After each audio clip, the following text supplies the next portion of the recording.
I love Killing Floor 2.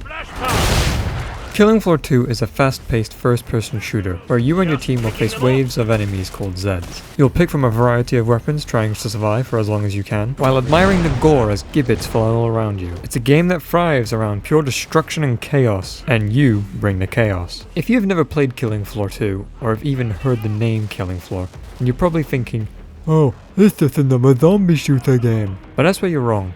Killing Floor isn't just any wave-based shooter. It's the wave-based shooter.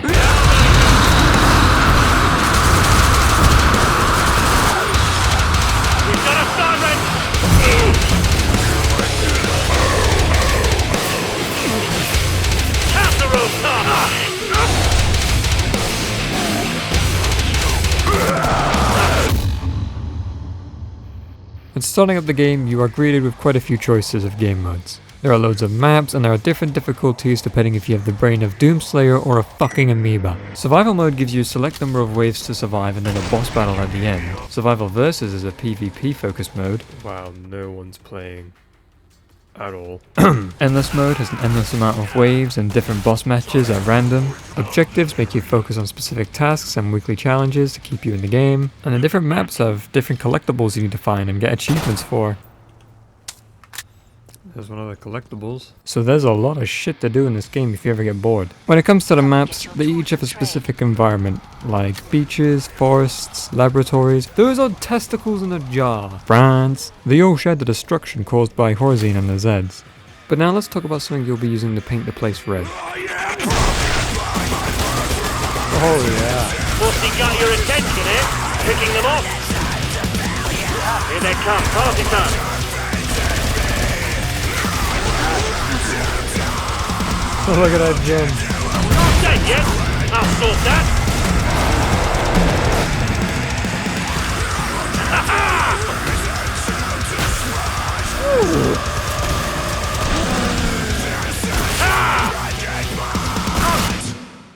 Let's talk about the weapons. The weapons in this game feel amazing.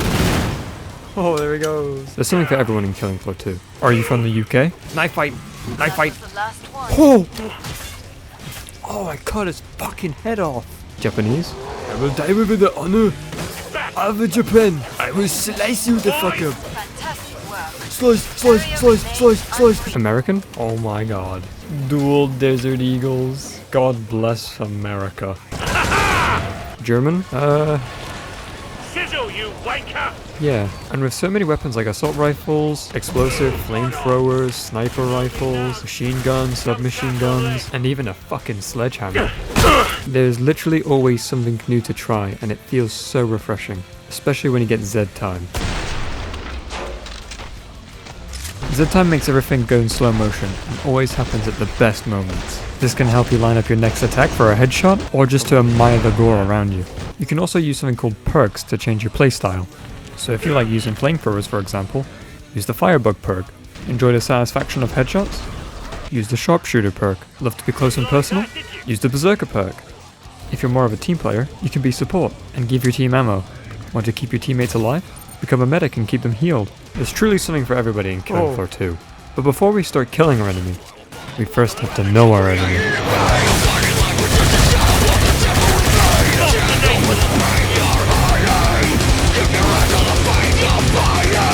There are different types of Zeds you'll face, with the Kloth and Zist being the most common. They're not too strong, but if they grab a hold of you and surround you, they can cause a problem. Back off! Back off! I'm dead, I'm dead, I'm dead, you pieces of shit. The Crawlers are disgusting and can be a bit of a nuisance as they're hard to see in dark environments. The Gorefest is a steel blade placed in its right arm, making him a dangerous and durable Zed, but he can easily be killed with explosives or high caliber weapons. The Slasher is quick and can dodge bullets. He can also grab a hold of you, meaning you'll have to either melee him or, you know.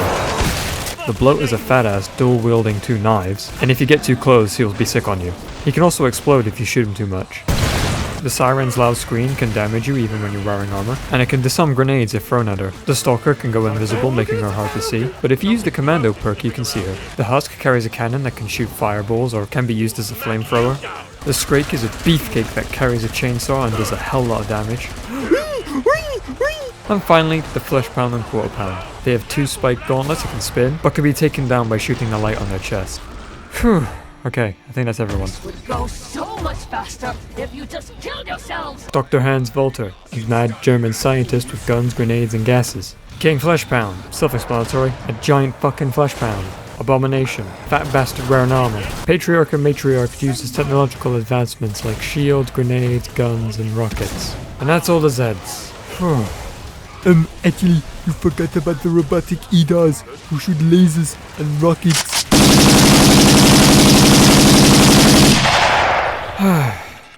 Can we move on? Good. Now, the gameplay.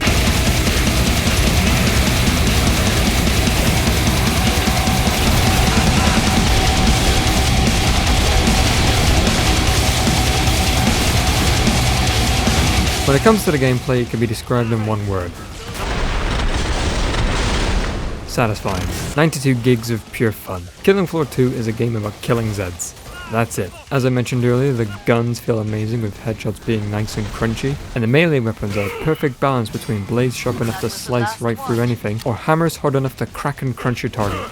Then once you combine all these factors with a 10 out of 10 soundtrack, the game becomes alive.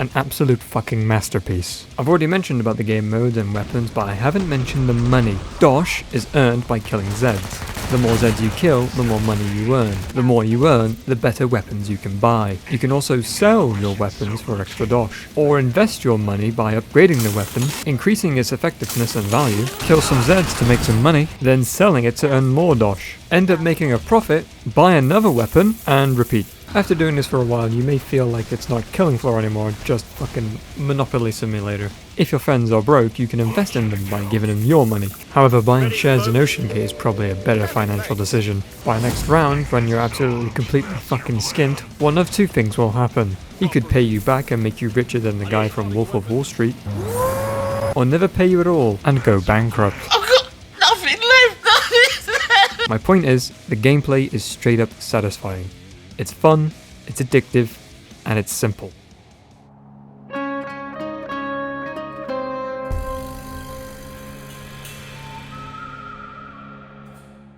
So, what makes Killing Floor 2 special? Well, originally, Killing Floor 1 was supposed to be a total conversion mod in 2004.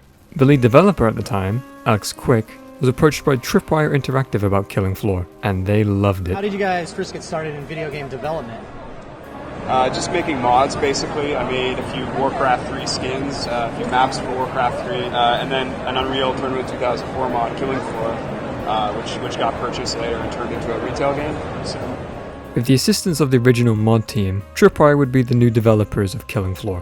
And after about 3 months of work by a crew of 10 people, the game was released on the 14th of May 2009, and it was phenomenal. So when Tripwire decided to make a second game, it had to be more than just another zombie game. And that's what Killing Floor is. It's a game about teamwork to keep your team alive. It's a game with an awesome soundtrack in the background.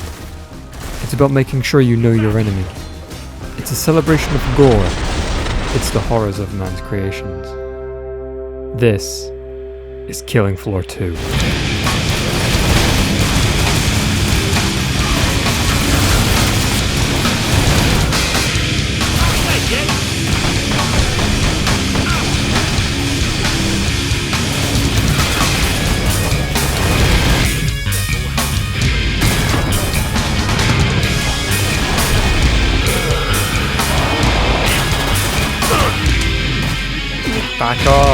Back off, I'm dead, you pieces of shit. It's the second round, for fuck's sake. That was dumb.